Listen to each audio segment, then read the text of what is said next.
அது என்ன மானிய கோரிக்கை அப்படின்னா ரொம்ப சிம்பிள் தான். இங்க இந்த மானியம் அப்படிங்கிற வார்த்தையை ஆங்கிலத்தில் கிராண்ட் அப்படின்னு சொல்லுவோம்.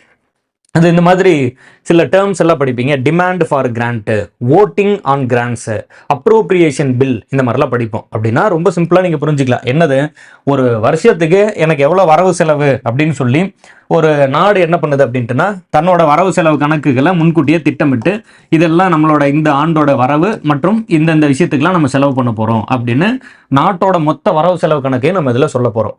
அப்படி நாட்டோட மொத்த வரவு செலவு கணக்கையும் சொல்லும் போது ஒரு துறையும் இப்போ இந்தியா முழுவதும் அந்த மத்திய அரசுல நிறைய துறைகள் இருப்பாங்கல்ல, போக்குவரத்து துறை, அதுபோல கல்வி, சுகாதாரம், உள்துறை, வெளியுறவுத்துறை, இது மாதிரி நிறைய துறைகள் இருப்பாங்களா. இதுல ஏதாவது ஒரு துறை, இப்போ கல்வி அப்படின்னு ஒரு துறை இருக்குன்னு வச்சுக்கோங்க. இந்த துறை என்ன பண்றாங்க அப்படின்ட்டுனா அடுத்த வருஷம், அதாவது வரக்கூடிய நிதி ஆண்டுல அடுத்து வரக்கூடியதுல எனக்கு இவ்வளோ பணம் வேணும் அப்படின்னு கேட்குறாங்கன்னு வச்சுக்கோங்க. இவ்வளோ இந்த துறைக்கு எனக்கு இவ்வளோ பணம் வேணும் அப்படின்னு கேட்குறாங்க. அப்படி இந்த துறைக்கு இவ்வளோ பணம் வேணும்னு கேட்குறாங்கல்ல, அதற்கு நம்ம என்னன்னு பேர் வைப்போம் அப்படின்ட்டுனா டிமாண்ட் ஃபார் கிராண்ட் அப்படின்னு பேர் வைப்போம்.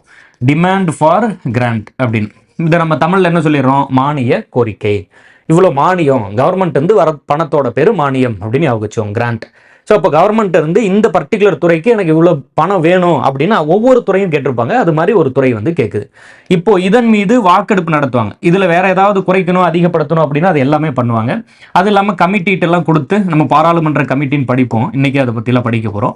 இந்த கமிட்டிஸ்லாம் கொடுத்து என்ன பண்ணுவாங்க அப்படின்ட்டுனா அதன் மீது விவாதங்கள்லாம் நடத்துவாங்க. எல்லாம் பண்ணி முடிச்சுட்டு அந்த டிமாண்ட் ஃபார் கிராண்ட்டுக்கு என்ன பண்ணுவாங்க அப்படின்ட்டுனா இவங்க அப்ரோப்ரியேட் பில்லாக மாற்றிடுவாங்க. அப்ரோப்ரியேட் அப்படின்னா என்ன அப்படின்ட்டுனா, அப்ரோப்ரியேட் அப்படின்னா தமிழில் ஒதுக்கீடு அப்படின்னு ஞாபகம் வச்சுக்கோங்க. இந்த ஒதுக்கீடு அப்படின்னா என்னது, இவங்க எவ்வளோ வேணால் கேட்கலாம். அந்த கேட்ட பணத்தை முழுமையாக கொடுக்கணுங்கிறது இல்லை, கேட்டதை விட அதிகமாகவும் கொடுக்கலாம், கேட்டதை விட கம்மியாகவும் கொடுக்கலாம். பட் அந்த துறை கேட்குறாங்கல்ல, அதற்கு பேர் டிமாண்ட் ஃபார் கிராண்ட்னு வச்சுக்கோங்க.